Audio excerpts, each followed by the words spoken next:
रुक जाऊं? हाँ,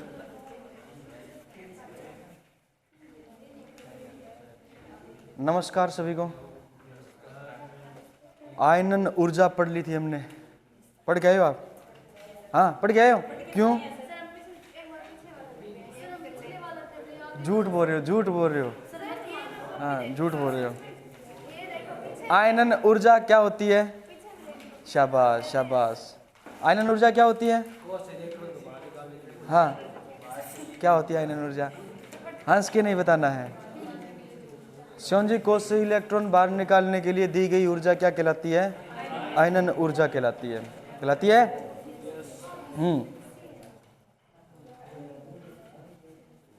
नोट्स गिर जाए खोले डाई को नहीं है, जिसे ही पढ़े सुना सुना एकदम है। हाँ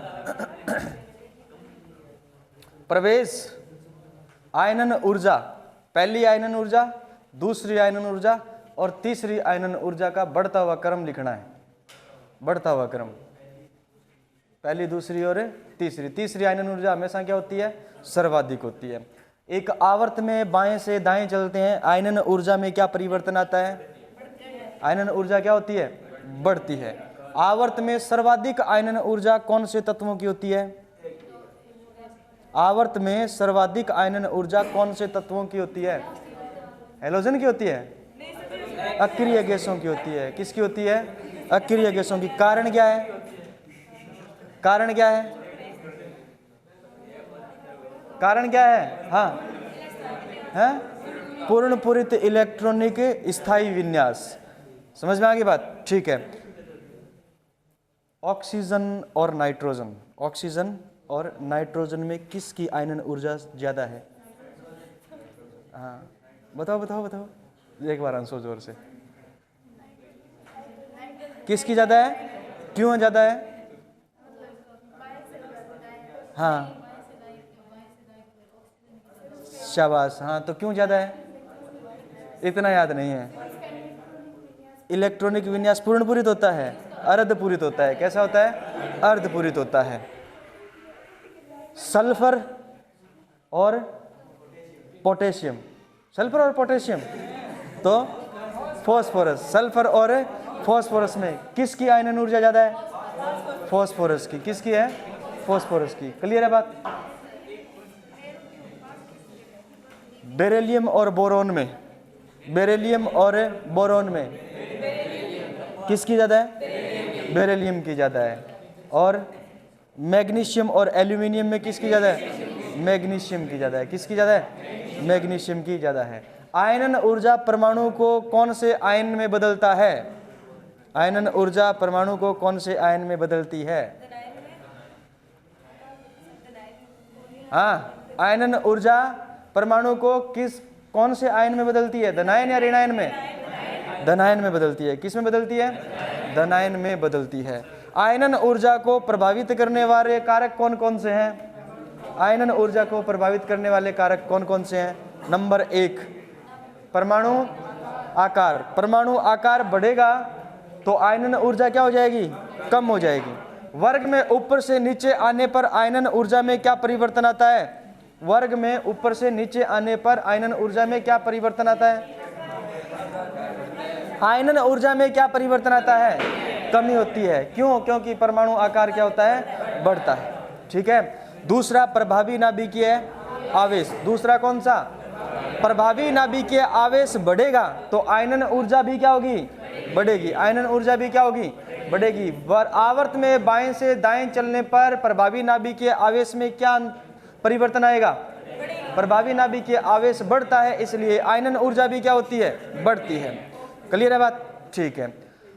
तीसरा है परिरक्षण प्रभाव। तीसरा क्या है? परिरक्षण प्रभाव ज्यादा होगा तो परमाणु के आकार में क्या परिवर्तन आएगा? आकार बढ़ेगा।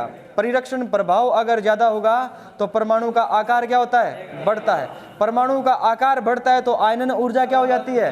कम हो जाती है। इसका मतलब परिरक्षण प्रभाव बढ़ने पर आयनन ऊर्जा का मान क्या हो जाएगा? कम हो जाएगा। आयनन ऊर्जा का मान क्या हो जाएगा? कम हो जाएगा। अच्छा, इसके बाद प्रभावित करता है अर्धपूरित और पूर्णपूरित इलेक्ट्रॉनिक विन्यास। अर्धपूरित और पूर्णपूरित इलेक्ट्रॉनिक विन्यास। पूर्ण पूरित इलेक्ट्रॉनिक विन्यास वर्ग नंबर 18 के तत्वों का है, वर्ग नंबर 18 के तत्वों का है या नहीं? इसलिए आवर्त में सर्वाधिक आयनन ऊर्जा क्या होती है? सबसे ज्यादा होती है, सबसे ज्यादा होती है। क्यों? क्योंकि स्थायी इलेक्ट्रॉनिक विन्यास से इलेक्ट्रॉन बाहर निकालने के लिए ऊर्जा क्या देनी पड़ेगी? ज्यादा देनी पड़ेगी। ठीक है, फिर है भेदन क्षमता। भेदन क्षमता वर्ग नंबर 2, वर्ग नंबर 2 के तत्वों की आयनन ऊर्जा वर्ग नंबर 13, वर्ग नंबर 13। क्लियर है बात? वर्ग नंबर 13 के तत्वों से क्या होती है? ज्यादा होती है। बेरिलियम की ज्यादा है किससे? बोरॉन से। मैग्नीशियम की ज्यादा है किससे? एल्यूमिनियम से। जबकि एल्यूमिनियम की और बोरॉन की होनी क्या चाहिए थी? ज्यादा होनी चाहिए थी। क्लियर है? नहीं समझ आ रहा? नहीं समझ आ रहा? आ रहा है क्या? क्या बोला?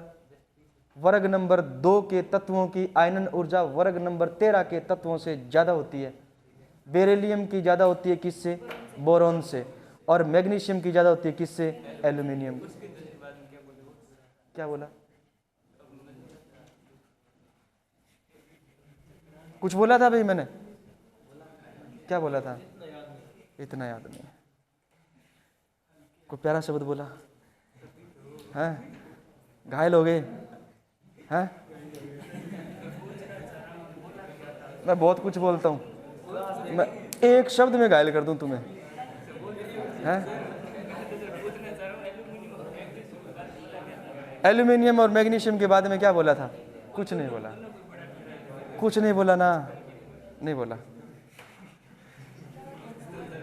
नहीं सुनो, ये पढ़ा था हमने आयनन ऊर्जा में, इतनी चीजें पढ़ी थी। अच्छा, आयनन ऊर्जा का उपयोग कहां पर करते हैं? आयनन ऊर्जा का उपयोग विद्युत सेल बनाने में करते हैं। पहला अनुप्रयोग, अनुप्रयोग पहला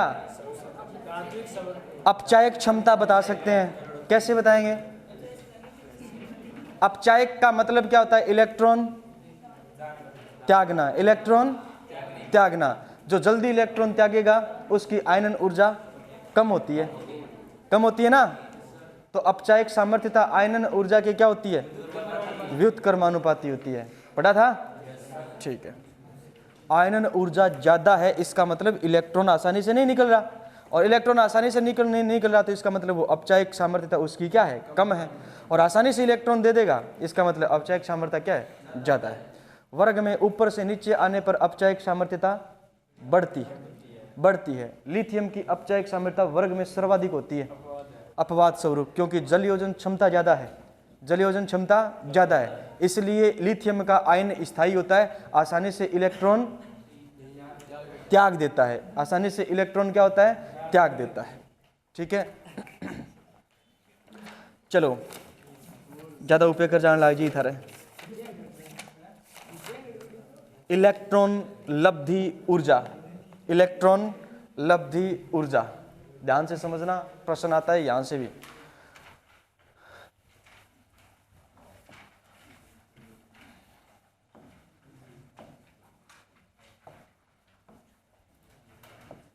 इलेक्ट्रॉन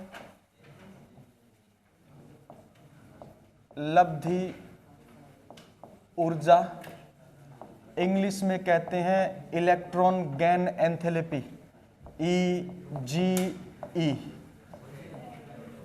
ठीक है, या इसे कहते हैं इलेक्ट्रॉन बंधुता, इलेक्ट्रॉन बंधुता, इलेक्ट्रॉन बंधुता। लेकिन इलेक्ट्रॉन बंधुता थोड़े से शब्दों में इसका अर्थ थोड़ा सा क्या है? अलग है। ठीक है, इलेक्ट्रॉन लब्धि ऊर्जा या इलेक्ट्रॉन बंधुता।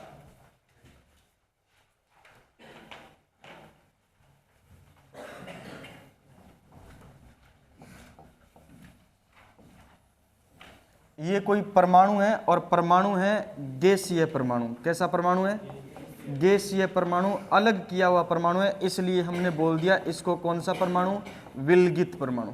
किसी विलगित गैसीय परमाणु के श्योंजी कोश से, श्योंजी कोश में इलेक्ट्रॉन जोड़ने के लिए से मुक्त हुई जो ऊर्जा है, उस ऊर्जा को अपन क्या कहते हैं? इलेक्ट्रॉन बंधुता। क्या कहते हैं? इलेक्ट्रॉन बंधुता। ध्यान देना, कोई परमाणु है, कैसा परमाणु? विलगित गैसीय परमाणु कि श्योंजी कोष में एक इलेक्ट्रॉन जोड़ने से मुक्त हुई ऊर्जा क्या कहलाती है? इलेक्ट्रॉन बंधुता कहलाती है। ये ऊर्जा बाहर निकलती है इसलिए होती है नेगेटिव। कैसी होती है? नेगेटिव।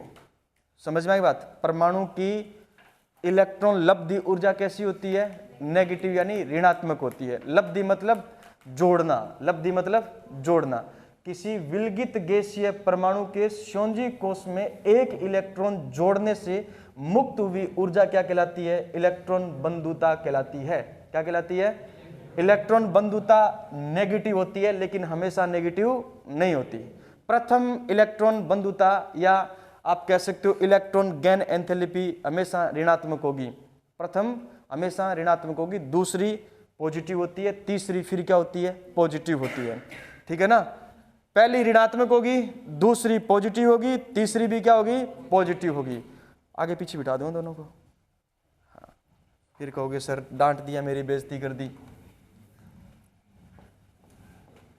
और क्लासों में बोल लिया करो, मेरी क्लास में नहीं बोलना।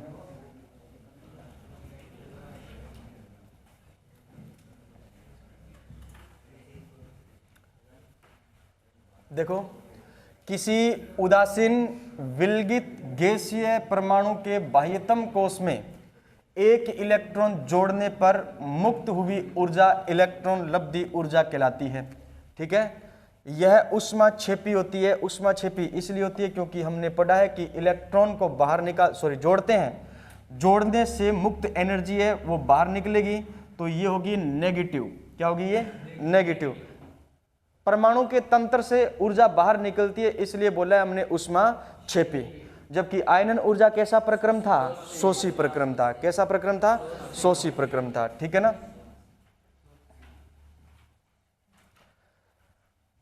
इससे परमाणु किसमें बदलता है?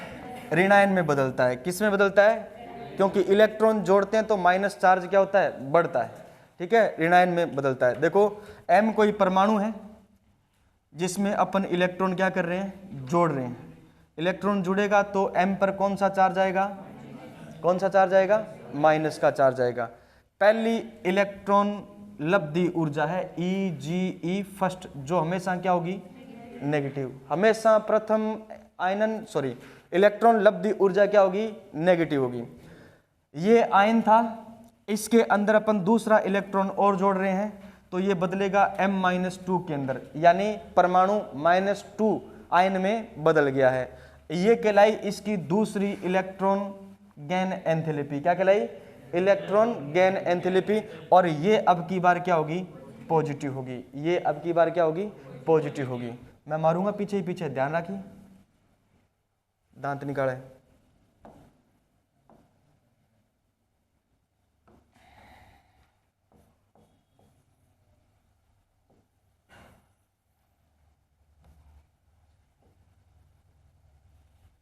ये हाइड्रोजन का एक परमाणु है जिसका इलेक्ट्रॉनिक विन्यास क्या होता है? 1s क्या होता है? 1। ठीक है? हीलियम लिथियम की बात करते हैं अपन। लिथियम कितने नंबर पर आता है? 3 नंबर पर आता है। कितने नंबर पर आता है? 3 नंबर पर आता है। ये लिथियम है और लिथियम में आप पढ़ते हो 1s2 और 2s1। 2s1 यही होता है इलेक्ट्रॉनिक विन्यास। लेकिन अभी अपन ये कहते हैं कि ये जो है, चलो इसको छोड़ते हैं अपन, 1s2 और 2s1। क्लोरीन की बात करते हैं। किसकी बात करते हैं? क्लोरीन की बात करते हैं। क्लोरीन कितने नंबर पर आता है? 17 नंबर पर आता है। चलो, ये है क्लोरीन का नाभिक और क्लोरीन में ये है कोष। ठीक है? अंतिम इलेक्ट्रॉनिक विन्यास बताओ क्लोरीन का क्या होता है? अंतिम इलेक्ट्रॉनिक विन्यास क्या होता है क्लोरीन का? 3s2 3p, 1s2 और 2s1। ये देखो 3s2 और 3p 5, 3s2 और 3p 5। ये होता है अंतिम इलेक्ट्रॉनिक विन्यास। ये s उपकोष मान लेते हैं और ये क्या मान लेते हैं अपन? p उपकोष मान लेते हैं। ठीक है?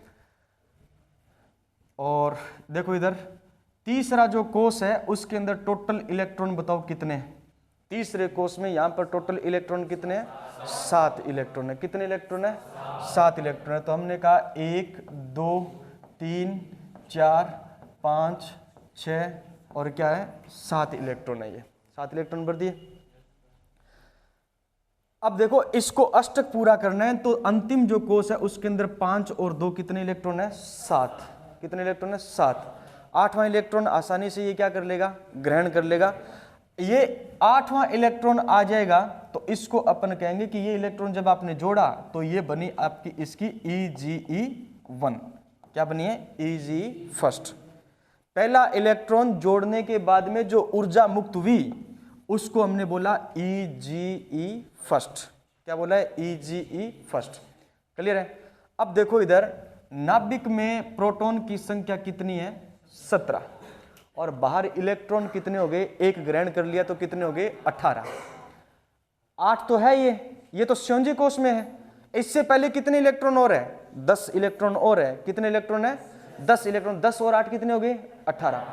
अब अगर आपने इलेक्ट्रॉन जोड़ने की कोशिश की इसके अंदर तो ये आंतरिक इलेक्ट्रॉन बाह्य इलेक्ट्रॉन पर लगाते हैं प्रतिकर्षण बल। क्या लगाते हैं? प्रतिकर्षण बल। यानी अब इलेक्ट्रॉन आसानी से जुड़े नहीं पाएगा। अब की बार इस प्रतिकर्षण को तोड़ने के लिए आपको एनर्जी बाहर से देनी पड़ेगी। इसलिए EgE2 जो होती है वो हमेशा क्या होती है? पॉजिटिव होती है। तीसरा इलेक्ट्रॉन और जोड़ोगे तो भी आपको प्रतिकर्षण को तोड़ने के लिए बाहर से एनर्जी देनी पड़ेगी। इसलिए EgE3 भी क्या होती है? पॉजिटिव होती है। क्लियर है? नहीं समझ आया? दोबारा देखो। क्लोरीन का हमने परमाणु बनाया है और इसमें हमने 7 इलेक्ट्रॉन पहले भरे थे। कितने इलेक्ट्रॉन? 7। यानी अंतिम इलेक्ट्रॉनिक विन्यास क्या है? 3s2 3p5। ये 7 इलेक्ट्रॉन है। हमने कहा कि एक 8वां इलेक्ट्रॉन आपको इसके अंदर जोड़ना है।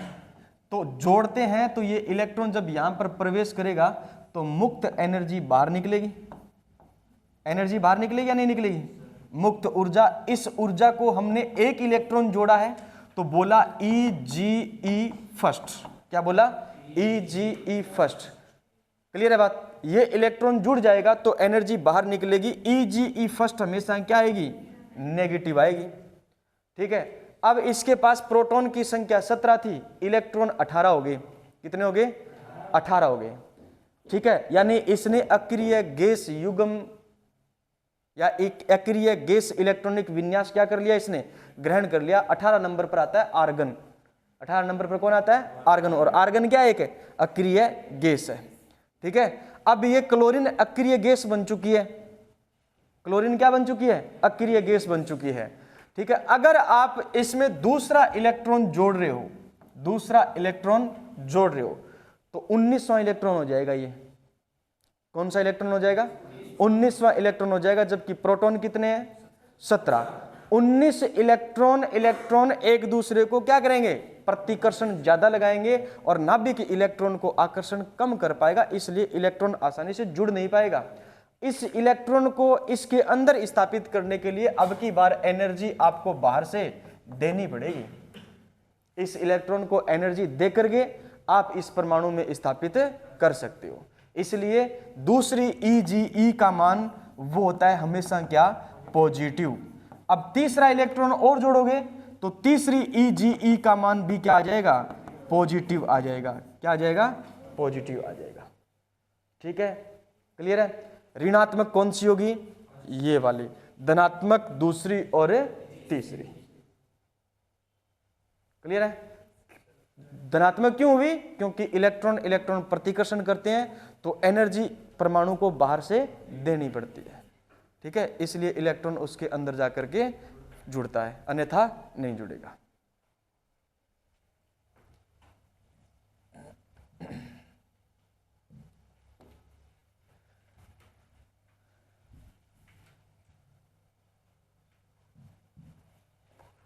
किसी परमाणु की दूसरी EgE का मान धनात्मक होता है क्योंकि ऋणायन तथा इलेक्ट्रॉन के मध्य प्रतिकर्षण होता है जिसे तोड़ने के लिए ऊर्जा बाहर से दी जाती है। ठीक। किसी परमाणु के द्वारा इलेक्ट्रॉन को जोड़ने की क्षमता को इलेक्ट्रॉन बंधुता कहते हैं। इलेक्ट्रॉन को जोड़ने की क्षमता इलेक्ट्रॉन बंधुता कहलाती है, जबकि इलेक्ट्रॉन लब्धि ऊर्जा किसे कहते हैं? अब मैंने कहा ना, इलेक्ट्रॉन बंधुता और इलेक्ट्रॉन लब्धि ऊर्जा दोनों में थोड़ा सा फर्क है। बोलते हैं दोनों को कि दोनों एक ही होती है, लेकिन फर्क है। हमने कहा किसी परमाणु के द्वारा इलेक्ट्रॉन को जोड़ने की क्षमता को इलेक्ट्रॉन बंधुता कहते हैं। क्लोरीन में 17 इलेक्ट्रॉन होते हैं, 18वां इलेक्ट्रॉन दोगे तो उसने कितनी देर उसको अपने पास रखा, उसको पास रखने की क्षमता कितनी है, वो तो होगी इलेक्ट्रॉन बंधुता। क्या होगी? इलेक्ट्रॉन जोड़ने से मुक्त हुई एनर्जी वो होगी इलेक्ट्रॉन लब्धि ऊर्जा। क्या होगी? इलेक्ट्रॉन लब्धि ऊर्जा। समझ में आई बात? अब इलेक्ट्रॉन लब्धि ऊर्जा अक्रिय गैसों की शून्य होती है। अक्रिय गैसों की क्या होती है? शून्य होती है, क्योंकि इलेक्ट्रॉन जुड़ ही नहीं पाएगा, अष्टक पूरा है। समझ में आ गई बात? ठीक है। ईजी को प्रभावित करने वाले कारक, ई को प्रभावित करने वाले कारक। पहला कारक है परमाणु आकार। पहला कारक क्या है? परमाणु आकार। परमाणु आकार ई के क्या होता है? व्युत्क्रमानुपाती होता है ना। या हम कह सकते हैं कि आकार के ई क्या होती है? व्युत्क्रमानुपाती होती है। आकार बढ़ता है ना, तो याद रखना ई क्या होती है? कम होती है। ई क्या होती है? कम होती है। कम होने का मतलब कम ऋणात्मक, कम ऋणात्मक। ठीक है। आकार घटता है, इसका मतलब ई क्या होती है? ज्यादा होती है, यानी ज्यादा ऋणात्मक होगी, ज्यादा ऋणात्मक होगी। अब बताओ, आवर्त में बाएं से दाएं चलते हैं, आवर्त में बाएं से दाएं चलते हैं तो आकार क्या होता है? आकार क्या होता है? घटता है। आकार घटता है, इसलिए आयनन ऊर्जा क्या हो जाएगी? बढ़ जाएगी। आयनन ऊर्जा क्या हो जाएगी? बढ़ जाएगी। क्लियर है? आकार बाएं से दाएं चलते हैं तो घटता है। सबसे बड़ा होता है सोडियम और सबसे छोटा होता है, नियोन से पहले कौन आ गया? नियोन से पहले कौन आ गया? क्लोरीन, है ना। सहसंयोजक त्रिज्या का क्रम पूछा जाए, आर्गन से पहले आता है क्लोरीन, नियोन। देखो ये है सोडियम, है ना, magnesium, aluminium, silicon, phosphorus, sulphur, chlorine और आर्गन। ठीक है, ध्यान देना। अपन चलते हैं आवर्त में बाएं से दाएं, बाएं से दाएं। बाएं से दाएं चलते हैं तो आकार में बताओ क्या आई? कमी। आकार में क्या आई? कमी। हमें देखना है फिलहाल यहां तक, उसमें सहसंयोजक त्रिज्या नहीं पाई जाती। कौन सी त्रिज्या पाई जाती है? वैन डर वाल्स त्रिज्या पाई जाती है। अपन देखते हैं यहां तक, सबसे बड़ा कौन है? सोडियम। सबसे बड़ा कौन है? और सबसे छोटा कौन है? क्लोरीन। सबसे छोटा कौन है? क्लोरीन। आकार घटता है तो आयनन ऊर्जा क्या होती है? बढ़ती है। तो आयनन ऊर्जा आपकी ई बढ़ती है। ई ज्यादा किसकी होगी? क्लोरीन की। ई ज्यादा किसकी होगी? और कम किसकी होगी? यानी कम ऋणात्मक सोडियम की होगी और ज्यादा ऋणात्मक किसकी होगी? क्लोरीन की होगी। क्लियर है? ज्यादा ऋणात्मक होने का मतलब क्या होता है बताना एक बार मुझे। ज्यादा ऋणात्मक होने का मतलब क्या होता है? हाँ? मैंने कहा एक तो तेरे ऊपर 100 रुपए का कर्जा है, ठीक है, चलो छोड़ो, ऐसे समझो, 1 माइनस का 3 है और 1 माइनस का क्या है? 5 है। ज्यादा कौन सा है? माइनस का 3 ज्यादा है। माइनस का 3 क्या है? ज्यादा, बड़ा है। माइनस का 5 क्या है? छोटा है। क्लियर है? समझ आ गई बात? हैं? किसी को 5 भी ज्यादा लग रहा है। ध्यान दो इधर। अपन चलते हैं इधर से इधर, ऋणात्मक में बढ़ती है। ऋणात्मक में बढ़ने का मतलब क्या हुआ? ऋणात्मक में बढ़ने का मतलब क्या हुआ? कम होना। ऋणात्मक में बढ़ने का मतलब क्या हुआ? अगर घुमाव के प्रश्न दे दिया ना फिर प्रॉब्लम हो जाएगी। ठीक है, ऋणात्मक में बढ़ने का अर्थ है कम होना। ठीक है, और ऋणात्मक में कम होने का मतलब है बढ़ना। ऋणात्मक में कम होने का मतलब क्या है? बढ़ना। ठीक है, इतना घुमा के प्रश्न नहीं आएगा, हमारे टीचिंग लाइन में आता है, आपके नहीं आएगा। ठीक है, ध्यान रखना है। सोडियम से क्लोरीन तक चलते हैं तो परमाणु आकार घटने के साथ में आयनन ऊर्जा क्या हो जाती है? बढ़ जाती है। आयनन ऊर्जा क्या हो जाती है? बढ़ जाती है। ठीक है, परमाणु आकार, चलो ये पढ़ लिया हमने।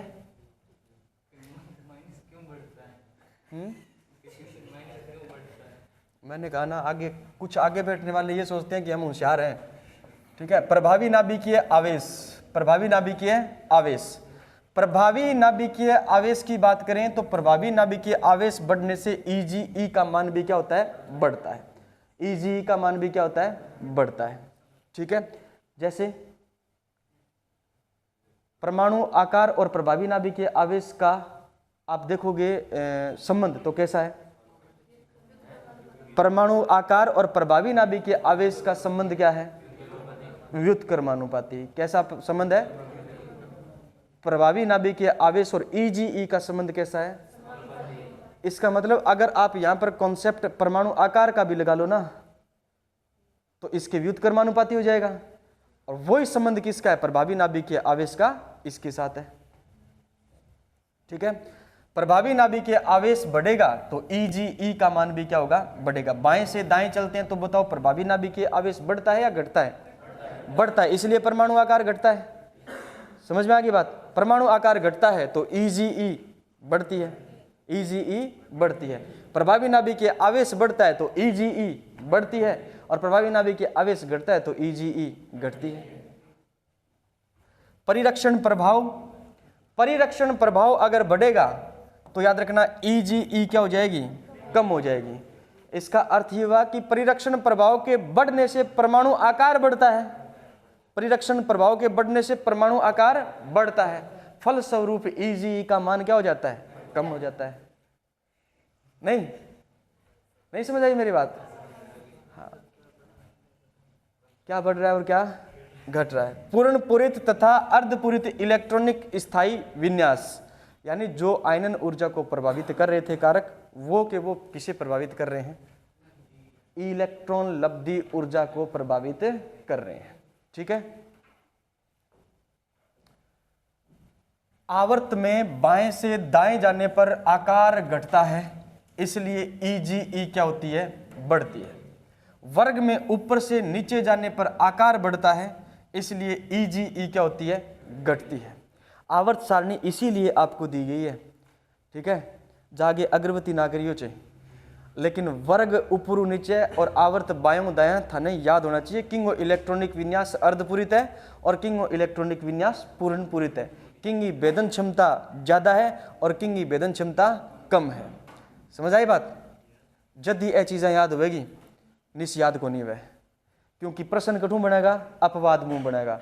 अपवाद अपन बेरो को किंगो इलेक्ट्रॉनिक विन्यास आधो बरेडो है, किंगो पूरो बरेडो है, बट सारा ही था नाइट्रोजन दिखेगा है।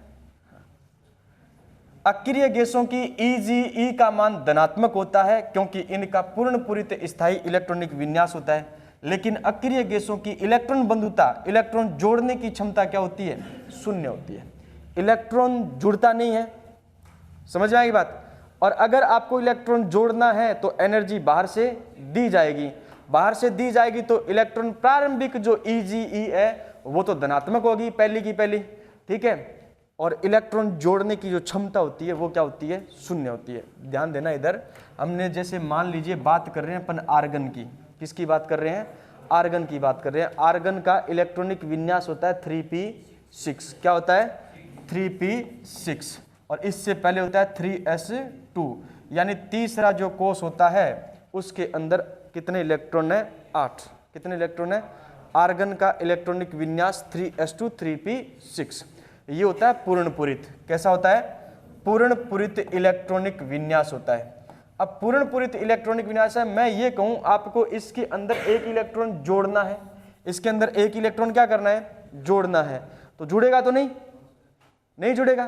क्यों? क्योंकि P में भी 7 इलेक्ट्रॉन नहीं भर सकते आप, और S में भी 3 इलेक्ट्रॉन नहीं भर सकते। नया इलेक्ट्रॉन कहाँ जाएगा? नया इलेक्ट्रॉन कहाँ जाएगा? समझ आएगी बात? तो फिर इलेक्ट्रॉन जोड़ने की जो क्षमता है वो तो क्या है, 0 है। लेकिन फिर भी आप इस इलेक्ट्रॉन को जोड़ने के लिए एनर्जी जो इसको बाहर से दे रहे हो ना, वो एनर्जी कहलाएगी EGE प्राथमिक। वो बाहर से दे रहे हो इसलिए वो कहलाती है कैसी, धनात्मक। वो क्या कहलाती है, धनात्मक। वहीं क्लोरीन की बात करें तो क्लोरीन के पास अभी भी एक इलेक्ट्रॉन की क्या है, कमी है। ये इलेक्ट्रॉन आप जोड़ोगे तो जोड़ते ही इलेक्ट्रॉन इसके साथ में जुड़ेगा, एनर्जी बाहर निकलेगी। बाहर निकलेगी इसका मतलब क्या है, ऋणात्मक। इसका मतलब क्या है, ऋणात्मक। ठीक है।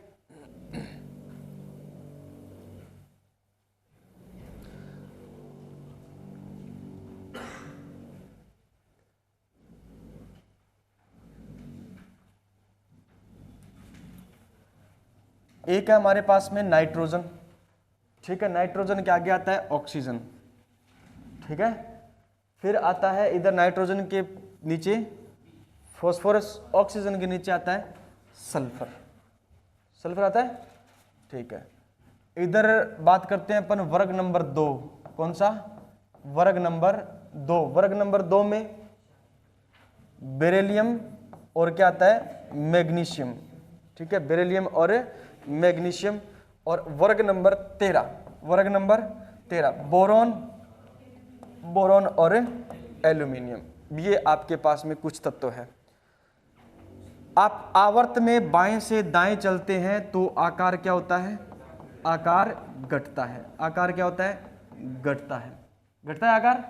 इसलिए EGE का मान क्या हो जाता है, बढ़ जाता है। इसलिए EGE का मान क्या हो जाता है, बढ़ जाता है। बताओ, नाइट्रोजन से ऑक्सीजन की तरफ जाते हैं तो आवर्त में चल रहे हैं या वर्ग में चल रहे हैं, आवर्त में चल रहे हैं। किधर से किधर चल रहे हैं, आवर्त में। फॉस्फोरस से सल्फर की तरफ जाते हैं तो भी किधर चल रहे हैं, आवर्त में चल रहे हैं। समझ आ गई बात। अगर इसमें एक इलेक्ट्रॉन जोड़ते हो, आप क्या जोड़ते हो, एक इलेक्ट्रॉन जोड़ते हो तो वो हो जाती है EGE फर्स्ट। क्या हो जाती है, EGE फर्स्ट। इसमें एक इलेक्ट्रॉन जोड़ते हो तो वो हो जाती है EGE फर्स्ट। ठीक है। अब मैं ये कहूं कि नाइट्रोजन की EGE फर्स्ट ऑक्सीजन की EGE फर्स्ट से धनात्मक होती है। क्या होती है, धनात्मक होती है। जबकि हमने तो कहा है कि प्रारंभिक इलेक्ट्रॉन लब्धि क्या होती है, ऋणात्मक होती है। प्रारंभिक इलेक्ट्रॉन लब्धि क्या होती है। कारण सिर्फ ये है, नाइट्रोजन का याद रखना अर्धपूरित इलेक्ट्रॉनिक विन्यास है, इसलिए नाइट्रोजन की EGE ऑक्सीजन से क्या होती है, ज्यादा होती है। ठीक है। फॉस्फोरस की प्रारंभिक EGE सल्फर की प्रारंभिक EGE से क्या होती है, ज्यादा होती है। इसका कारण है इलेक्ट्रॉनिक विन्यास। और कैसा इलेक्ट्रॉनिक विन्यास, अर्धपूरित इलेक्ट्रॉनिक विन्यास। ठीक है, अर्धपूरित इलेक्ट्रॉनिक विन्यास। बात करते हैं अपन इधर, बेरिलियम और बोरॉन एक ही आवर्त के क्या है, सदस्य हैं। एक ही आवर्त के क्या है, सदस्य है। मैग्नीशियम और एल्यूमिनियम एक ही आवर्त के क्या है, सदस्य हैं। एक ही आवर्त के सदस्य हैं। इसकी भेदन क्षमता क्या होती है, ज्यादा होती है। किसकी तुलना में, बोरॉन की तुलना में।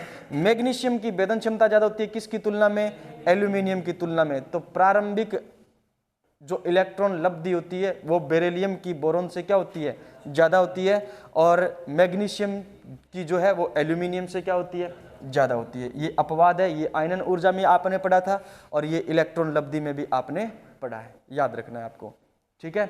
एक आवर्त में सबसे ज्यादा, एक आवर्त में सबसे ज्यादा EGE का जो मान होता है वो किसका होता है, अक्रिय गैसों का होता है। किसका होता है, अक्रिय गैसों का होता है।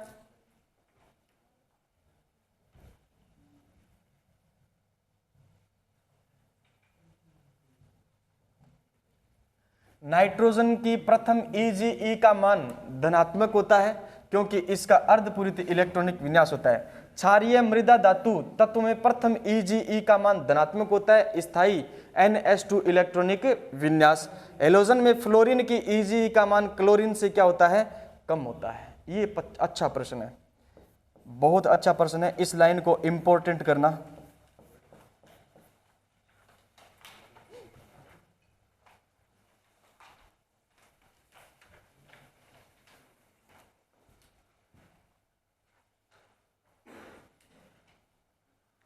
क्लोरीन, फ्लोरीन, ब्रोमीन और आयोडीन। क्रम बदल रहा है क्या? कहीं बदल रहा है? कहाँ, किस किस का बदल रहा है?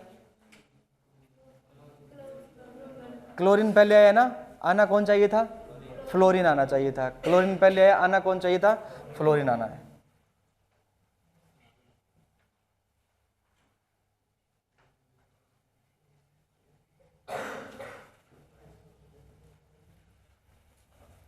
देखो एक वर्ग में ऊपर से नीचे जाते हैं, फ्लोरीन है, क्लोरीन है, ब्रोमीन है, आयोडीन है।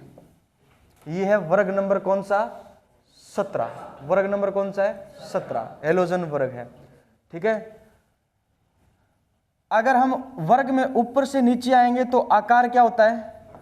आकार बढ़ता है। आकार बढ़ता है तो ई का मान घटता है। ठीक है, ई का मान क्या होता है? घटता है। इसका मतलब सबसे ज्यादा ई किसकी होनी चाहिए? फ्लोरीन की। उससे कम किसकी होनी चाहिए? क्लोरीन की। क्लोरीन से कम ब्रोमीन की, और ब्रोमीन से कम किसकी होनी चाहिए? आयोडीन की। लेकिन याद रखना क्लोरीन की ज्यादा होती है, फ्लोरीन की क्या होती है? कम होती है। यानी क्लोरीन की तो क्या होती है? ज्यादा, और फ्लोरीन की क्या होती है? कम। उससे कम होती है किसकी? ब्रोमीन की, और सबसे कम होती है किसकी? आयोडीन की। कारण क्या है? इधर देखो, फ्लोरीन का इलेक्ट्रॉनिक विन्यास निकालोगे और क्लोरीन का इलेक्ट्रॉनिक विन्यास निकालोगे। अंतिम इलेक्ट्रॉनिक विन्यास निकालो क्लोरीन का। अंतिम इलेक्ट्रॉनिक विन्यास निकालो क्लोरीन का। क्लोरीन का अंतिम इलेक्ट्रॉनिक विन्यास 3s2 और 3p क्या होता है? 5। 3p क्या होता है? 5। 3p तीसरा उपकोष है। इसका मतलब तीसरे उपकोष में डी कक्षक भी तो होते हैं। तीसरे कोष में डी उपकोष होते हैं नहीं होते? इसका मतलब है कि इसके साथ में रिक्त डी कक्षक पाए जाते हैं। रिक्त डी कक्षक पाए जाते हैं। ठीक है।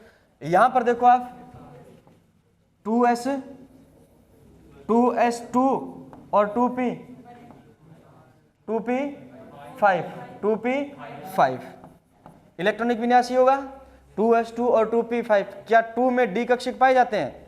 नहीं पाए जाते। 2s और 2p यहीं तक पाए जाते हैं। इसका आकार क्या हो जाता है? काफी बड़ा हो जाता है। किसकी तुलना में? फ्लोरीन की तुलना में। आकार क्या हो जाता है? काफी बड़ा हो जाता है। किसकी तुलना में? फ्लोरीन की तुलना में। देखो इधर केस समझाया गया है आगे। फ्लोरीन का आकार अत्यधिक क्या होता है? छोटा होता है। छोटा आकार होता है तो आंतरिक इलेक्ट्रॉन बाह्य इलेक्ट्रॉन पर प्रतिकर्षण अधिक लगाएगा। आंतरिक इलेक्ट्रॉन बाह्य इलेक्ट्रॉन पर प्रतिकर्षण अधिक लगाएगा, इसलिए इलेक्ट्रॉन मुश्किल से जुड़ेगा। ई का मान क्या हो जाता है? कम हो जाता है। ई का मान क्या हो जाता है? कम हो जाता है। यानी बाहर से एनर्जी आपको देनी पड़ेगी इस कंडीशन के अंदर। अच्छा, क्लोरीन डी उपकोष के होने के कारण आकार क्या हो जाता है? बड़ा आकार हो जाता है। तो आंतरिक इलेक्ट्रॉन प्रतिकर्षण कम होगा। आंतरिक इलेक्ट्रॉन का प्रतिकर्षण कम होगा तो ई का मान बढ़ेगा, इलेक्ट्रॉन आसानी से जुड़ता है। यानी अब इसकी जो इलेक्ट्रॉन गेन एंथैल्पी है वो ऋणात्मक क्या होगी? ज्यादा होगी। इसकी ऋणात्मक क्या होगी? कम होगी। समझ में आ गई बात? ठीक है। तो फ्लोरीन और क्लोरीन का केस आपको क्या रखना है? याद रखना है। फ्लोरीन और क्लोरीन का केस आपको क्या रखना है? याद रखना है। निम्न में किसकी ई का मान न्यूनतम होगा? निम्न में किसकी ई का मान न्यूनतम होगा? ऑक्सीजन है, सल्फर है, फ्लोरीन है और क्लोरीन है। दोनों क्या है? अपवाद। दोनों क्या है? अपवाद। ऑक्सीजन, सल्फर, फ्लोरीन और क्लोरीन। देखो फ्लोरीन और क्लोरीन ये है। इससे पहले आता है क्या ऑक्सीजन या बाद में आता है? पहले आता है। ध्यान देना। ऑक्सीजन सल्फर वर्ग नंबर कौन सा है? 16। वर्ग नंबर 16। फ्लोरीन और क्लोरीन वर्ग नंबर कौन सा है? 17। वर्ग नंबर कौन सा है? 17। अपन चल रहे हैं आवर्त में बाएं से दाएं, आवर्त में बाएं से दाएं, और वर्ग में ऊपर से, और वर्ग में ऊपर से नीचे। ठीक है। बाएं से दाएं चलोगे तो बताओ किसकी इलेक्ट्रॉन गेन एंथैल्पी ज्यादा होगी? फ्लोरीन की ज्यादा होगी। किसकी ज्यादा होगी? यानी ऑक्सीजन से ज्यादा है किसकी? फ्लोरीन की। क्लियर है बात? इसका मतलब फ्लोरीन की ई ज्यादा है, ऑक्सीजन की क्या है? कम है। ठीक है। इधर से इधर चलोगे तो सल्फर और क्लोरीन, क्लोरीन की ज्यादा होगी किससे? सल्फर से। आवर्त में बाएं से दाएं चलते हैं तब, लेकिन वर्ग में ऊपर से नीचे चलते हैं तो याद रखना क्लोरीन जो है वो ज्यादा हो जाता है। क्लोरीन क्या हो जाता है? ज्यादा हो जाता है। और सल्फर क्या हो जाता है? ज्यादा हो जाता है। ठीक है, तो याद रखना सबसे कम किसकी होगी? ऑक्सीजन की। सबसे कम किसकी होगी? ऑक्सीजन की। अगर क्लोरीन को किससे पहले लिखा जाए? फ्लोरीन से पहले लिखा जाए तो फ्लोरीन तो आ गया यहां पर, फ्लोरीन तो आ गया यहां पर, ठीक है ना। तो ऑक्सीजन की क्या होगी? ज्यादा होगी। ज्यादा होगी? न्यूनतम होगी, न्यूनतम। ठीक है, न्यूनतम का मतलब क्या होता है? कम। सबसे कम होगी किसकी? ऑक्सीजन की। और सबसे ज्यादा बताओ इसमें किन की है? क्लोरीन की है। किसकी है? क्लोरीन की है। ठीक है, ये दो क्या है भाई? अपवाद है। क्लोरीन की इजी आवर्त सारणी में क्या होती है? सबसे ऋणात्मक, सर्वाधिक ऋणात्मक होती है। सीजियम की इजी ई आवर्त में सारणी में सबसे क्या होती है? कम ऋणात्मक होती है। कम ऋणात्मक का अर्थ क्या हो गया? कम ऋणात्मक का अर्थ क्या हो गया? यानी पॉजिटिव की ज्यादा तरफ जाएगा वो। ठीक है, तो याद रखना सीजियम की इलेक्ट्रॉन बंधुता या इजी ई आवर्त सारणी में सबसे कम ऋणात्मक होती है और क्लोरीन की इजी आवर्त सारणी में सर्वाधिक ऋणात्मक होती है।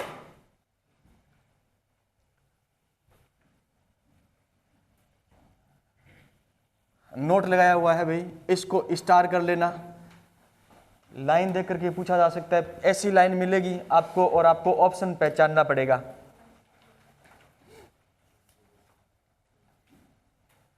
प्रश्न के रूप में दिया गया फ्लोरीन तथा क्लोरीन में क्लोरीन की लब्धि ऊर्जा उच्च होती है, फिर भी एफ प्रबल ऑक्सीकारक है। एफ फ्लोरीन क्या है? प्रबल ऑक्सीकारक। ऑक्सीकारक का मतलब क्या? अपचय का मतलब क्या होता है? कल पढ़ा था। अपचय का मतलब क्या होता है? इलेक्ट्रॉन क्या करता है? त्यागता है। इलेक्ट्रॉन क्या करता है? त्यागता है। वो अपचय कहलाता है। और इलेक्ट्रॉन ग्रहण करता है वो क्या कहलाता है? ऑक्सीकारक। आगे चैप्टर भी लगेगा अपचयन है ना, हाँ, रेडॉक्स अभिक्रियाएं। ऑक्सीकारक जो है, जो पदार्थ इलेक्ट्रॉन ग्रहण करता है ऑक्सीकारक कहलाता है। इलेक्ट्रॉन क्या करता है? ग्रहण करता है, ऑक्सीकारक कहलाता है। ऐसा प्रश्न आपने कल भी आयनन ऊर्जा में लिथियम वाला अपवाद पढ़ा था। लिथियम वाला क्या पढ़ा था? अपवाद पढ़ा था। देखो, फ्लोरीन और फ्लोरीन की बात करें, क्लोरीन और क्लोरीन की बात करें तो क्लोरीन अणु का निर्माण हो रहा है, फ्लोरीन अणु का क्या होता है? निर्माण होता है। सहसंयोजक बंध द्वारा फ्लोरीन अपना अणु बनाता है और उधर क्लोरीन अपना क्या बनाता है? अणु बनाता है। ये बीच में जो लाइन खींची गई है इसको हमने नाम दिया है बंध लंबाई। क्या नाम दिया है? बंध लंबाई। इधर जो नाम दिया है उसको नाम दिया है भी हमने बंध लंबाई। वर्ग में ऊपर से नीचे आते हैं तो आकार बढ़ता है। वर्ग में ऊपर से नीचे आते हैं तो आकार क्या होता है? बढ़ता है। फ्लोरीन छोटा होता है और क्लोरीन क्या होता है? बड़ा होता है। अगर क्लोरीन फ्लोरीन का जो अणु होगा वो बंध बनाएगा तो हम कहेंगे ये फ्लोरीन का क्या है? एक अणु है। और हमने कहा ये क्या है? क्लोरीन का एक क्या है? अणु है। तो बताओ बंध लंबाई ज्यादा किसकी है? बंध लंबाई ज्यादा किसकी है? आप कहोगे सर क्लोरीन की ज्यादा है, क्योंकि क्लोरीन अणु का आकार क्या होता है? बड़ा होता है। क्लोरीन अणु का आकार क्या होता है? बड़ा। जितनी ज्यादा बड़ी बंध लंबाई होगी उसको तोड़ने के लिए ऊर्जा उतनी ज्यादा चाहिएगी। जितनी ज्यादा बंध लंबाई बड़ी होगी उसको तोड़ने के लिए उतनी ज्यादा क्या चाहिए? एनर्जी चाहिए, ऊर्जा चाहिए बंध लंबाई को तोड़ने के लिए। यहां पर बंध लंबाई छोटी है तो इसको तोड़ने के लिए बंध ऊर्जा भी क्या चाहिए? कम चाहिए। बंध ऊर्जा क्या चाहिए? कम चाहिए। बंध ऊर्जा कम होगी तो बंध आसानी से टूट जाएगा, इसलिए फ्लोरीन अलग होकर फ्लोरीन माइनस और फ्लोरीन माइनस का क्या कर लेगा? निर्माण कर लेगा।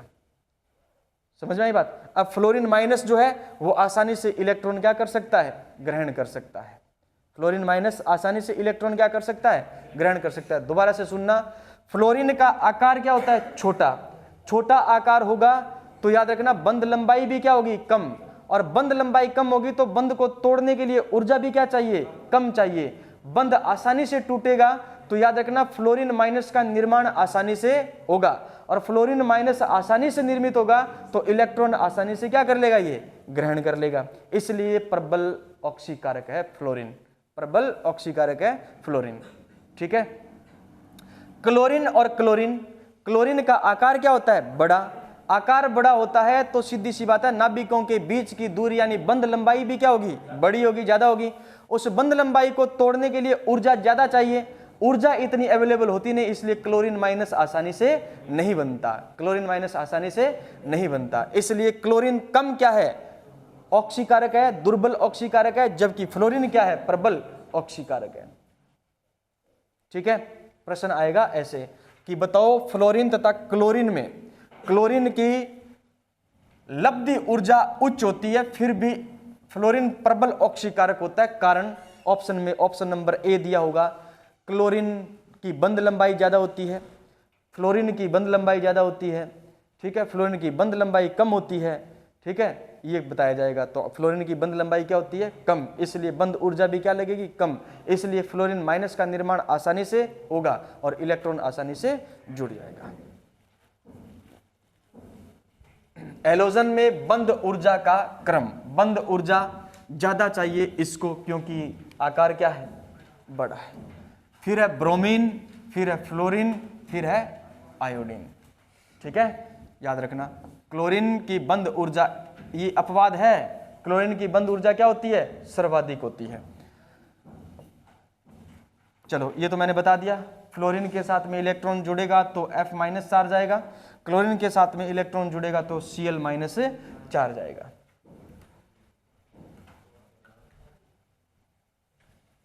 दूसरा कारण एक और है, ध्यान से देखना है, वो तो था बंध ऊर्जा का कारण। फ्लोरीन का आकार छोटा होता है, इसलिए जल के अणु इसको चारों ओर से घेर लेते हैं, इसलिए जल योजन ऊर्जा इसकी क्या होती है, ज्यादा। फ्लोरीन का आकार क्या होता है, छोटा, इसलिए जल के अणु इसको चारों ओर से घेर लेंगे तो जल योजन ऊर्जा इसकी क्या हो जाएगी, बढ़ जाएगी। जल योजन ऊर्जा जितनी ज्यादा होगी वो परमाणु उतना ही ज्यादा क्या होगा, स्थायी होगा। जल योजन ऊर्जा जितनी ज्यादा होगी वो उतना ही ज्यादा क्या होगा, स्थायी होगा, और स्थायी होगा तो प्रबल ऑक्सीकारक भी होगा, प्रबल ऑक्सीकारक भी होगा। क्लोरीन का अणु बड़ा होता है, इसलिए जल के अणु इसको घेर नहीं पाते और जल योजन ऊर्जा कम हो जाती है।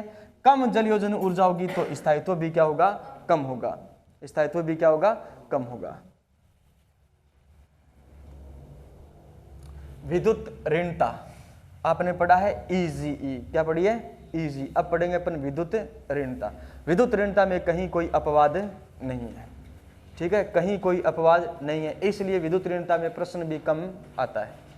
ठीक है, विद्युत ऋणता में प्रश्न भी क्या आता है, कम। सबसे ज्यादा प्रश्न बनेगा आयनन ऊर्जा, परमाणविक त्रिज्या और आपकी इलेक्ट्रॉन बंधुता पर, इलेक्ट्रॉन बंधुता पर।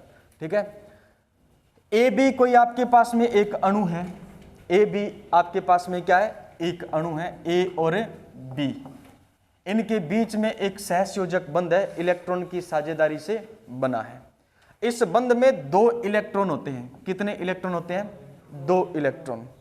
ठीक है, एक इस परमाणु का है, दूसरा इस परमाणु का है, लेकिन ये दोनों इलेक्ट्रॉन उस तरफ ज्यादा खिसकेंगे जिसकी इलेक्ट्रॉन विद्युत ऋणता क्या होती है, ज्यादा होती है। विद्युत ऋणता का मतलब इलेक्ट्रॉन को अपनी ओर आकर्षित करने की प्रवृत्ति।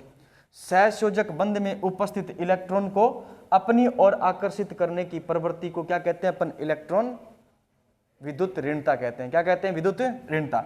यानी ये इलेक्ट्रॉन इस तरफ जाएगा तो ये इलेक्ट्रॉन इस तरफ जाएगा। ठीक है, अगर इन दोनों में इसकी विद्युत ऋणता ज्यादा है तो बंध के दोनों इलेक्ट्रॉन इस तरफ आ जाएंगे, बंध के दोनों इलेक्ट्रॉन इस तरफ आ जाएंगे, इसे ही अपन कहते हैं विद्युत ऋणता।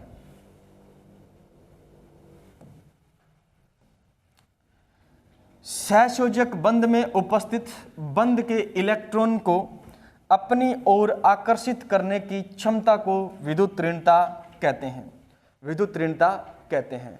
सहसंयोजक बंध है ये, इस सहसंयोजक बंध में उपस्थित क्या है, इलेक्ट्रॉन है, और इस इलेक्ट्रॉन को अपनी ओर आकर्षित करने की क्षमता जिसकी ज्यादा होगी वो अधिक विद्युत ऋणी होगा और जिसकी कम होगी वो कम विद्युत ऋणी होगा।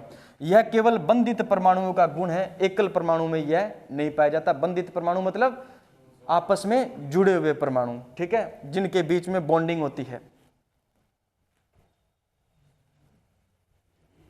विलगित परमाणु की इलेक्ट्रॉन नेगेटिविटी शून्य होती है, मतलब अलग किए गए परमाणु की इलेक्ट्रॉन नेगेटिविटी क्या होती है, शून्य होती है। यह आवर्त सारणी का शुद्धतम गुण है, अर्थात इसमें कोई अपवाद नहीं है। आवर्त सारणी का सबसे शुद्धतम गुणधर्म पूछा जाए तो इलेक्ट्रॉन नेगेटिविटी है, En से लिखते हैं। इलेक्ट्रॉन नेगेटिविटी En की अवधारणा पोलिंग ने दी थी। किसने दी थी? पोलिंग ने। अब कुछ परमाणुओं की इलेक्ट्रॉन नेगेटिविटी आपको याद रखनी है। याद रखने का तरीका है, यह है lithium, beryllium, boron, carbon, nitrogen, oxygen और फ्लोरीन। और ये एकल परमाणु, तो एकल परमाणु की शून्य होती है, ये हमें पता है। ऊपर क्या है? हीलियम, हीलियम की भी क्या है? शून्य है, एकल परमाणु है। ठीक है, बंद बनाएंगे तो ये बनाएंगे, समझ में आ गई बात। अब इनकी इलेक्ट्रॉन नेगेटिविटी आपको कैसे याद रखनी है? या तो आप इधर से याद रख लो एक की, या इधर से याद रख लो एक की।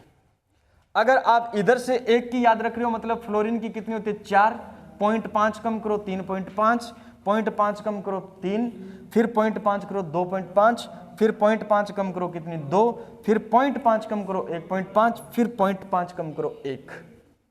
ठीक है, चाहे इधर से याद रख लो। कौन सा आवर्त है ये? आवर्त कौन सा है? दूसरा आवर्त। कौन सा आवर्त है? दूसरे आवर्त की इलेक्ट्रॉन नेगेटिविटी याद करना बहुत आसान है, बहुत आसान है। कैसे? या तो लास्ट वाले की एक की याद कर लो, या पहले वाले की एक की याद कर लो। पहले वाले की एक की याद कर रहे हो तो इधर से इधर चलोगे तो 0.5 जोड़ते हुए चलना है, और इधर से इधर चलोगे तो 0.5 कम करते हुए चलना है। क्लियर है? लिथियम की कितनी होती है? 1। लिथियम के बाद में आता है बेरिलियम, बेरिलियम की 1.5, बोरोन की 2, फिर आता है कार्बन, कार्बन की 2.5, फिर आता है नाइट्रोजन 3, फिर आता है ऑक्सीजन 3.5, फिर आता है फ्लोरीन कितनी? 4। अब प्रश्न कैसे आता है बताइए? निम्न में 2 तत्व दे देंगे, बताओ ऑक्सीजन और नाइट्रोजन। ऑक्सीजन और नाइट्रोजन में कौन सा अधिक विद्युत ऋणी तत्व है? ऑक्सीजन। कौन है? ऑक्सीजन।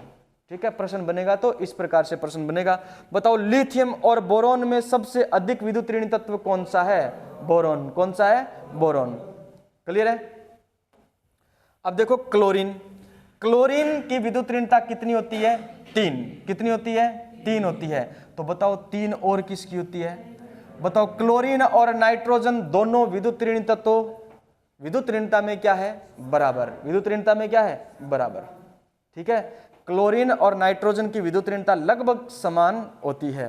ठीक है, आयोडीन और ब्रोमीन, ब्रोमीन की 2.8 और आयोडीन की 2.5, यानी आयोडीन और कार्बन लगभग क्या होते हैं? विद्युत ऋणता में समान होते हैं। हाइड्रोजन की कितनी होती है? 2.1। कितनी होती है? 2.1। ठीक है भाई, हाइड्रोजन याद रखना है 2.1, आयोडीन याद रखना है 2.5, ब्रोमीन याद रखना है 2.8, क्लोरीन याद रखना है 3, और कार्बन, नाइट्रोजन, ऑक्सीजन और फ्लोरीन। ठीक है, यह है sodium, magnesium, aluminium, silicon, phosphorus, sulphur और क्लोरीन। इसमें थोड़ा सा आपको याद करने की जरूरत है। क्लोरीन कितना होता है? 3।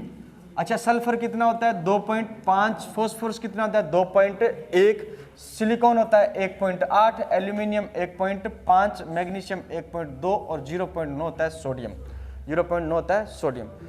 आवर्त में बाएं से दाएं चलते हैं, आकार घटता है, जेड इफेक्टिव बढ़ता है, जेड इफेक्टिव बढ़ता है, इसलिए विद्युत ऋणता भी क्या होगी? बढ़ेगी। आकार घटता है, जेड इफेक्टिव बढ़ता है, मतलब आकर्षण बल ज्यादा लग रहा है, तो बंद के इलेक्ट्रॉन को अपनी तरफ आकर्षित करने की पावर भी क्या होगी? ज्यादा होगी। पावर भी क्या होगी? ज्यादा होगी। ठीक है ना। वर्ग में ऊपर से नीचे चलने पर आकार क्या होता है? बढ़ता है। आकार बढ़ता है तो सीधी सी बात है, इलेक्ट्रॉन और प्रोटॉन के बीच की दूरी ज्यादा हो जाएगी। ज्यादा हो जाएगी तो विद्युत ऋणता भी क्या हो जाएगी? कम, यानी बंद के इलेक्ट्रॉन को आसानी से अपनी तरफ खींच नहीं पाएगा। ठीक है,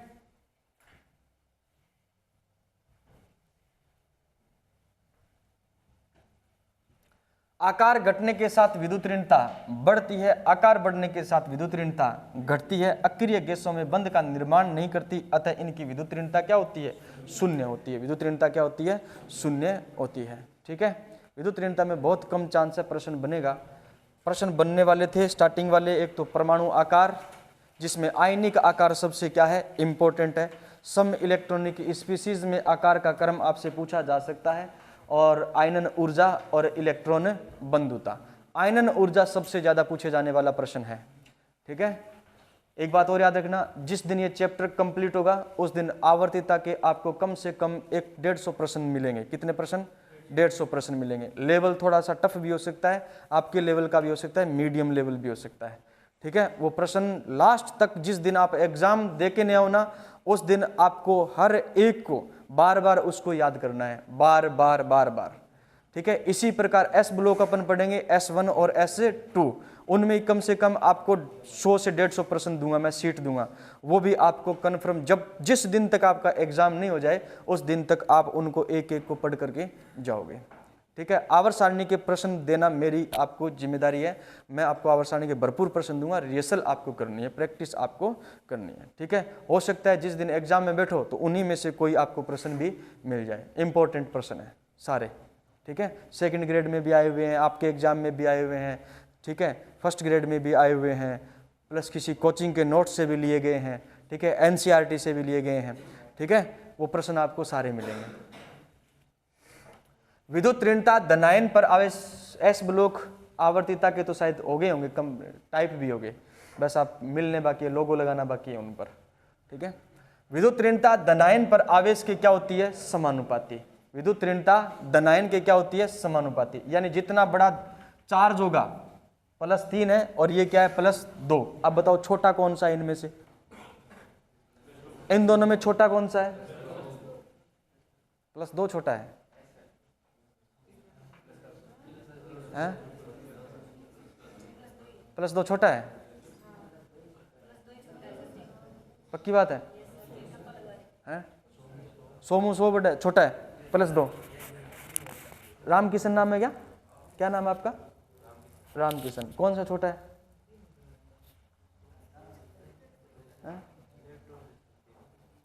इलेक्ट्रॉन इसने 3 निकले हैं, इसमें से तो प्रभावी नाभिकीय आवेश किसका ज्यादा है? प्रभावी नाभिकीय आवेश ज्यादा होगा तो आकार कैसे प्रभावित होगा? आकार कम होगा। तो इसमें छोटा कौन है?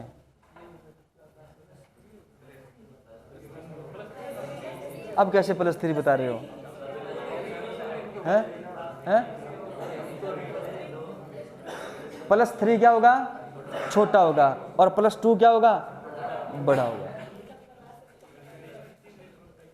आयरन कितने नंबर पर आता है? हाँ बोलो,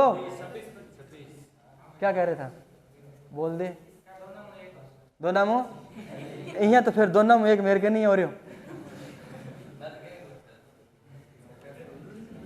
26 आयरन है। आयरन के पास में इलेक्ट्रॉन होते हैं 26, प्रोटॉन होते हैं 26। 3 इलेक्ट्रॉन निकले, कितने इलेक्ट्रॉन बच गए? 23। प्रोटॉन भी कितने हैं? 23। 23 इलेक्ट्रॉन और 23 क्या है? प्रोटॉन। 2 इलेक्ट्रॉन निकले, 24 बच गए। देखो ध्यान से देखो, 26 क्या है? 26 क्या है? प्रोटॉन। 26 क्या है? प्रोटॉन। इधर देखो, प्रोटॉन की संख्या कितनी है? 26 है, और इलेक्ट्रॉन की संख्या कितनी है? 24। इधर प्रोटॉन की संख्या कितनी है? 26, और इलेक्ट्रॉन की संख्या कितनी है? 23 है। ठीक है ना। अब देखो यहां पर प्रभावी नाभिकीय आवेश इसकी तुलना में क्या है? कम है, और यहां पर प्रभावी नाभिकीय आवेश क्या है? ज्यादा। अरे एक तो 26 प्रोटॉन 24 इलेक्ट्रॉन को खींचे, और एक 26 प्रोटॉन 23 इलेक्ट्रॉन को खींचे, तो आकर्षण बल तो यहां पर ज्यादा है ना, है ना। तो आकर्षण बल यहां पर ज्यादा है, तो Fe क्या हो जाएगा? छोटा। Fe क्या हो जाएगा? छोटा। अब छोटा जो परमाणु होगा वो बंद के इलेक्ट्रॉन को अपनी ओर आसानी से खींचेगा।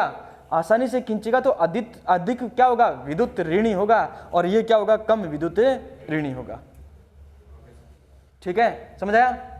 चलो आप है नहीं समझ आया? चलो आ गया। ये सिंबल कह रहा है कि ये अधिक विद्युत ऋणी है और ये कम विद्युत ऋणी है।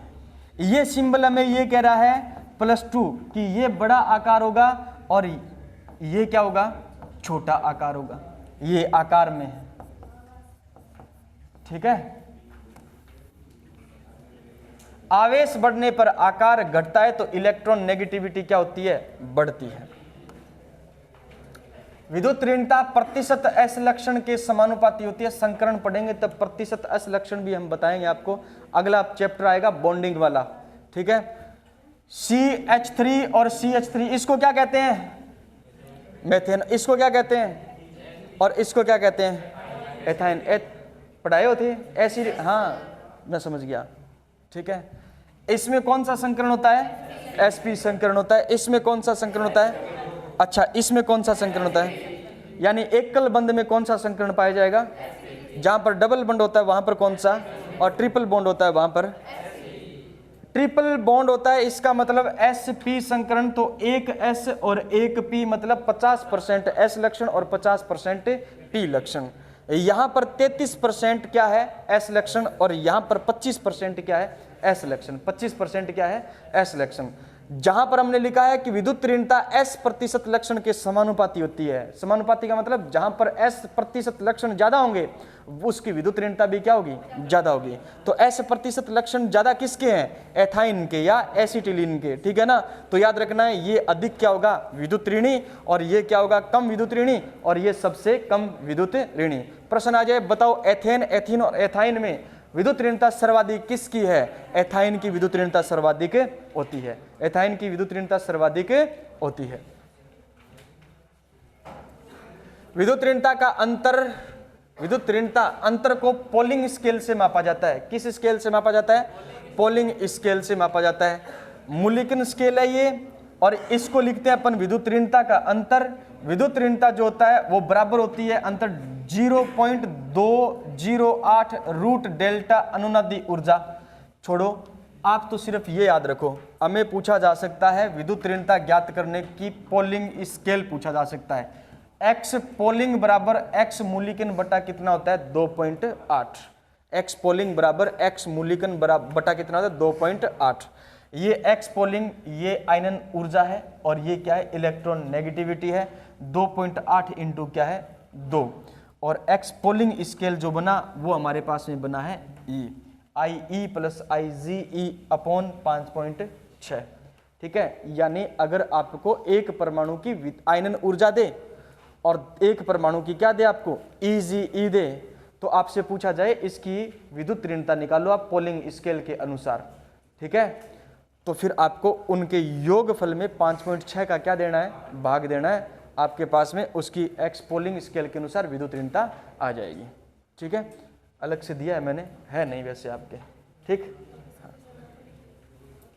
विद्युत ऋणता के अनुप्रयोग, विद्युत ऋणता के अनुप्रयोग। यौगिक का क्या ज्ञात कर सकते हैं अपन? सूत्र ज्ञात कर सकते हैं। विद्युत ऋणता के अनुप्रयोग मतलब यौगिक का इससे क्या ज्ञात कर सकते हैं? सूत्र ज्ञात कर सकते हैं। नींद आ रही है? हाँ, कोई पानी लेके आएगा क्या? पानी पानी आ लेके हो यार।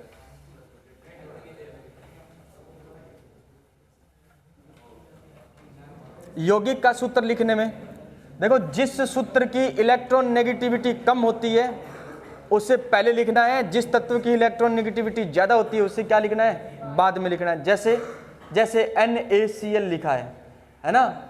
आपको दे दिया जाए सोडियम क्लोराइड का सूत्र लिखना है। सूत्र लिखना हमने एक पहले भी सीखा था। कहां पर सीखा था? कौन से चैप्टर में सूत्र लिखना सीखा था? कौन से सिद्धांत थे? हाँ, उसमें क्या लिखा था? अरे पहला चैप्टर था उसमें परमाणु यौगिक का सूत्र निकालना सीखा था, नहीं सीखा था? सीखा था। बस उसी प्रकार से है। ये कह रहा है जिसकी इलेक्ट्रॉन नेगेटिविटी क्या होती है? कम, उसे पहले लिखना चाहिए, और जिसकी इलेक्ट्रॉन नेगेटिविटी क्या होती है? ज्यादा, उसे बाद में लिखना चाहिए। सोडियम क्लोराइड नाम दे दिया, तो सोडियम की विद्युत ऋणता कम होती है इसलिए पहले लिखा जाता है, और सोडियम की विद्युत ऋणता ज्यादा, क्लोरीन की विद्युत ऋणता क्या होती है? ज्यादा होती है, इसलिए उसको बाद में लिखा जाता है। तो सोडियम क्लोराइड क्या बन गया? फॉर्मूला बन गया। बन गया है, ठीक है। OF2 और F2O में कौन सा सही है?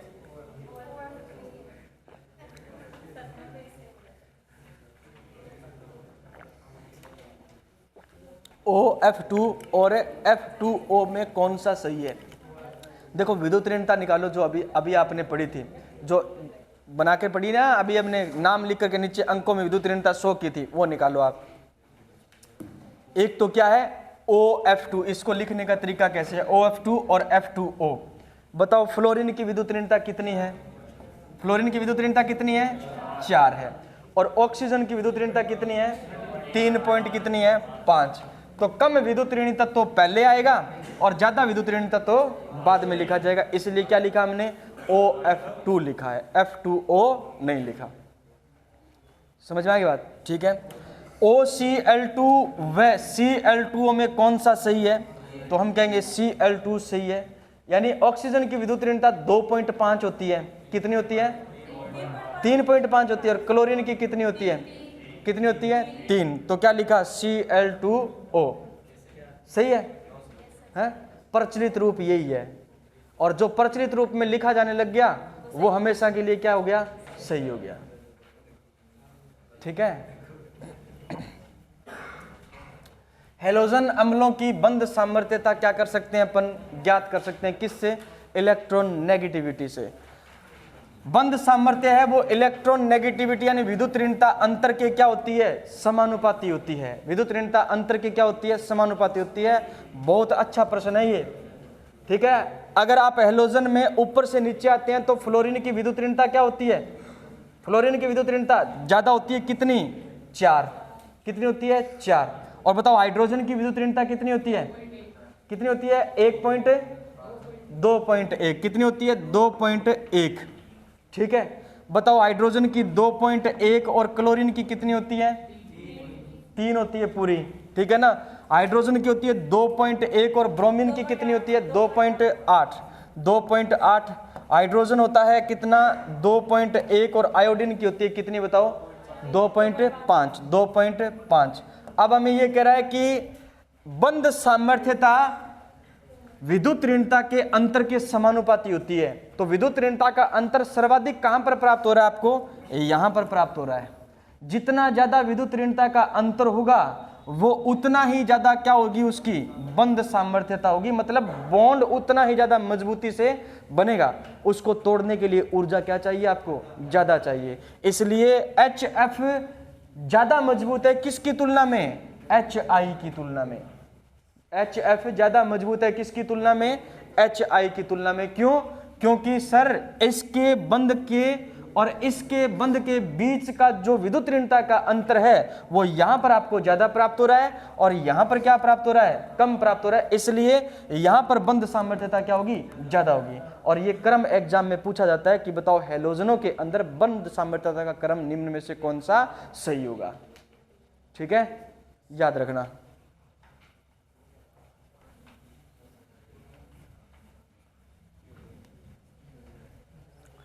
विषम परमाणुओं के अणु में बंध लंबाई ज्ञात कर सकते हैं और सहसंयोजक बंध में आयनिक लक्षण ज्ञात कर सकते हैं। ये तो अपन बॉन्डिंग वाला चैप्टर पढ़ेंगे, वहां पढ़ेंगे, ये अच्छा है।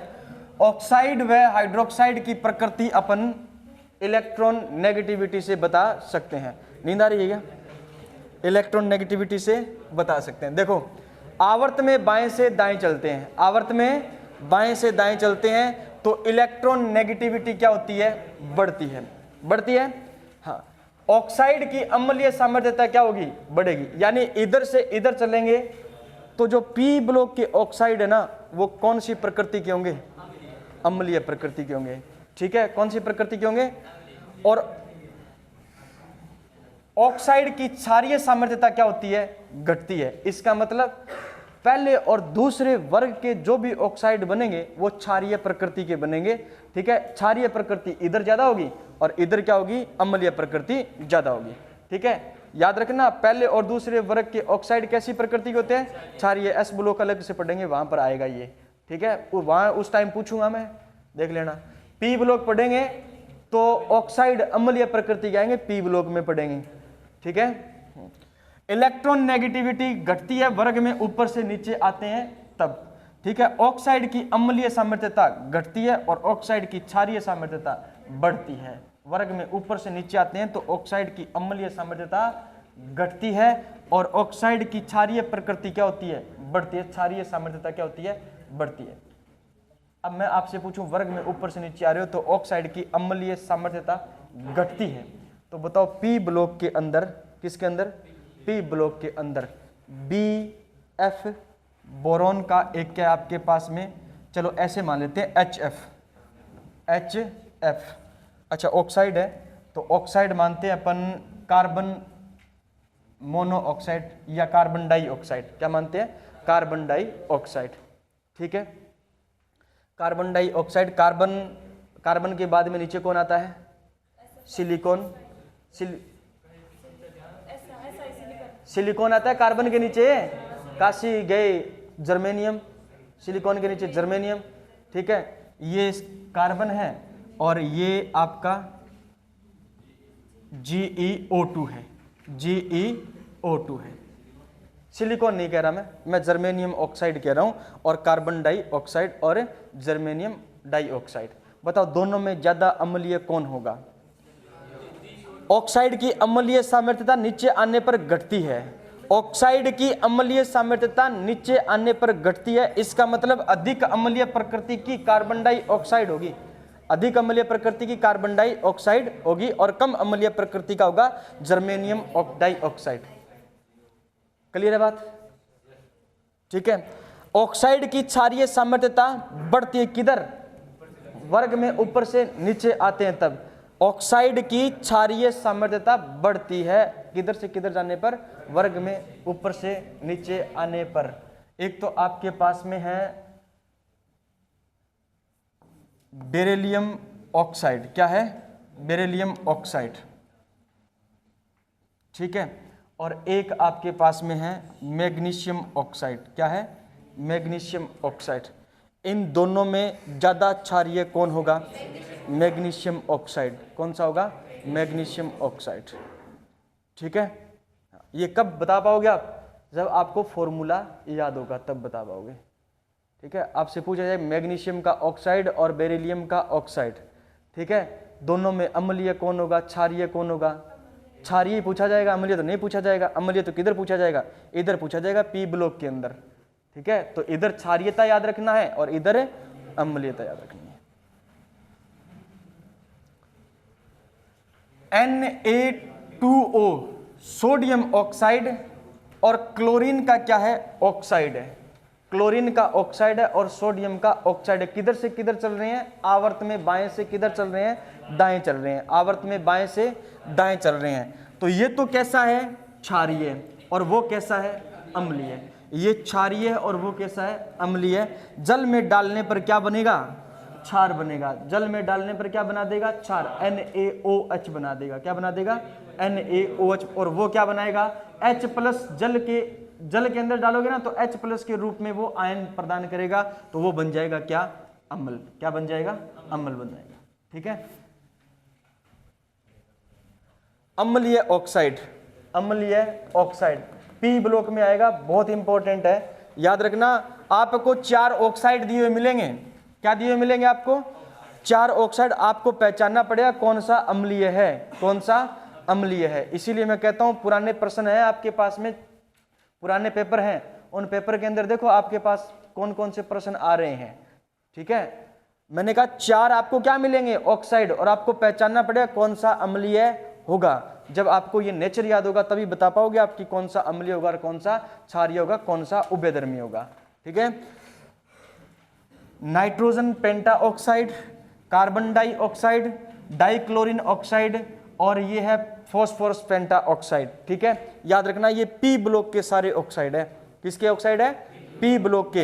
ये कौन सी प्रकृति के होते हैं? अम्लीय। अब इनमें से ज्यादा अम्लीय कौन होगा वो अपन पढ़ेंगे जब पी ब्लॉक पढ़ेंगे, तब एक एक वर्ग में अपन अलग अलग पढ़ेंगे। क्लियर है?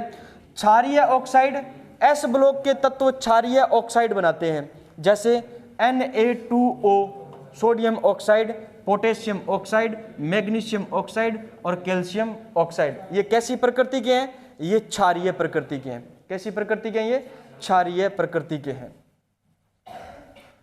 उभयधर्मी ऑक्साइड, ये एग्जाम में पूछे जाने वाला प्रश्न है, कौन सा एक उभयधर्मी होगा? इंपॉर्टेंट प्रश्न है।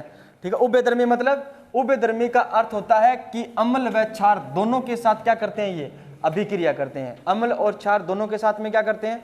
अभिक्रिया करते हैं। बेरिलियम का ऑक्साइड है एल्यूमिनियम का ऑक्साइड है, सबसे ज्यादा पूछे जाने वाला प्रश्न है। एल्यूमिनियम ऑक्साइड किस प्रकृति का होता है? अम्लीय प्रकृति का होता है, उदासीन प्रकृति का होता है, उभयधर्मी प्रकृति का होता है, क्षारीय प्रकृति का होता है? तो उभयधर्मी प्रकृति का होता है। जिंक ऑक्साइड है, क्रोमियम ऑक्साइड है या डाइक्रोमेट कह सकते हो आप इसको, मैग्नीशियम ऑक्साइड है और PbO2 लेड ऑक्साइड है और टीन का ऑक्साइड है। ये कैसे होते हैं? उभयधर्मी होते हैं। कैसे होते हैं ये? उभयधर्मी होते हैं। उदासीन ऑक्साइड, उदासीन ऑक्साइड जो न तो अम्लीय प्रकृति का होता है और न क्षारीय प्रकृति का होता है, कार्बन मोनोऑक्साइड और N2O nitrogen oxide, die nitrogen oxide. ठीक है, याद रखना N2O और कार्बन मोनोऑक्साइड, ये कैसी प्रकृति के होते हैं? उदासीन प्रकृति के होते हैं। ठीक है,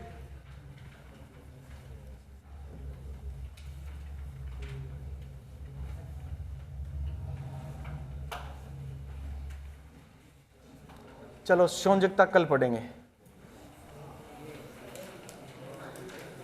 थक गया क्या हैं?